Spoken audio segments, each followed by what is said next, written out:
1943, Leo Kanner describió el trastorno autista, ahora conocido como trastorno del espectro autista, como una alteración en el funcionamiento de las habilidades cognitivas, caracterizada principalmente por alteraciones en la comunicación y en el lenguaje, con un interés restringido y conductas repetitivas.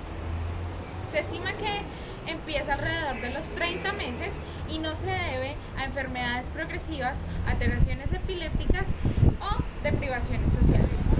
Según la Liga Colombiana de Autismo, se estima que más de 115.000 personas en Colombia presentan este trastorno.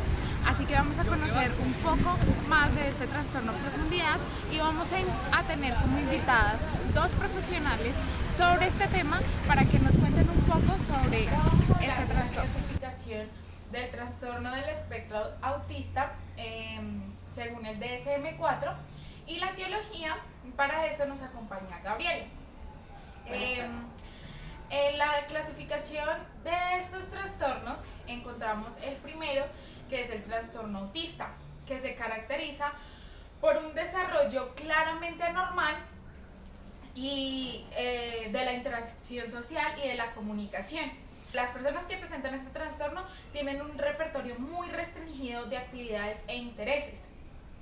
Se presenta más o menos antes de los 3 años de edad y tiene dificultades en las siguientes 3 áreas: interacción social, el lenguaje, la comunicación social y el juego simbólico. El segundo trastorno es el trastorno de Rett, que principalmente está caracterizado por múltiples déficits después de un periodo de funcionamiento aparentemente normal en los primeros meses de vida.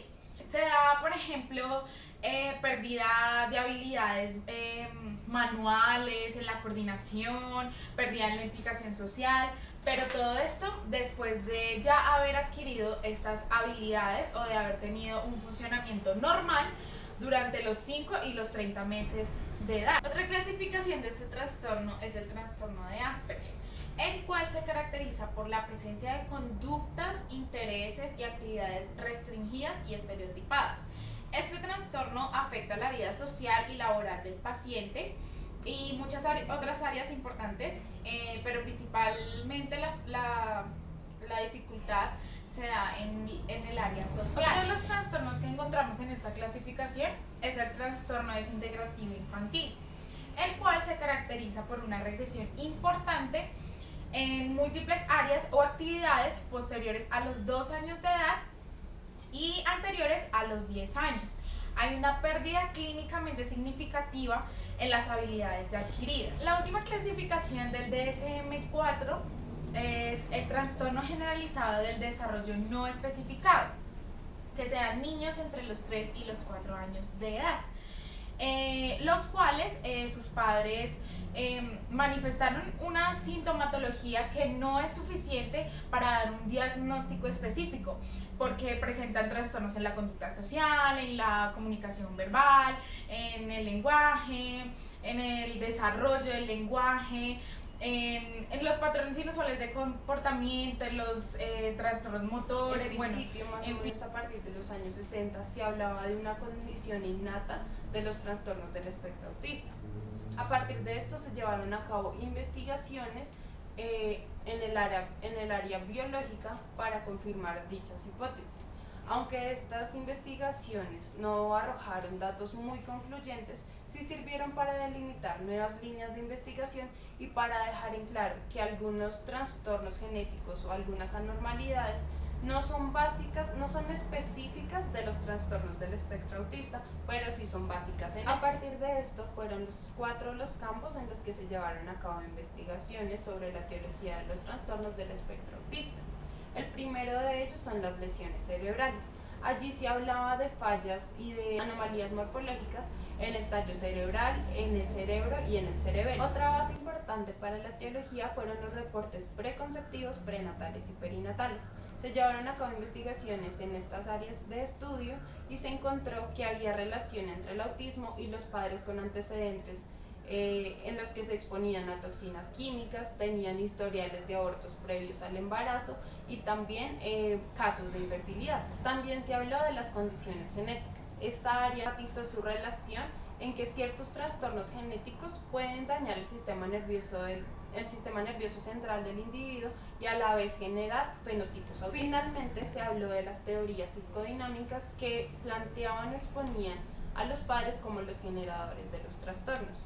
Se habló de estilos de crianzas inadecuados, vínculos entre madre e hijo no apropiados, y también psicosis autistas en las cuales los niños generaban las conductas autistas para aislarse. Bueno, en la parte de la evaluación psicológica hay que tener en cuenta 5 cosas importantes de la historia clínica. La primera son los antecedentes familiares, los datos pre y neonatales, la historia evolutiva, aspectos familiares y psicosociales, antecedentes en cuanto a la salud y antecedentes de medicamentos, tratamientos. Otra cosa importante que hay que profundizar es la alteración en la comunicación, las deficiencias en la interacción social y los patrones de restricción de comportamiento. Se manejan distintas pruebas en este aspecto de la persona. Se maneja el ADIERE, que es una entrevista estructurada que se le hace a los padres, y el otro es el ADISCO, que es una entrevista semiestructurada.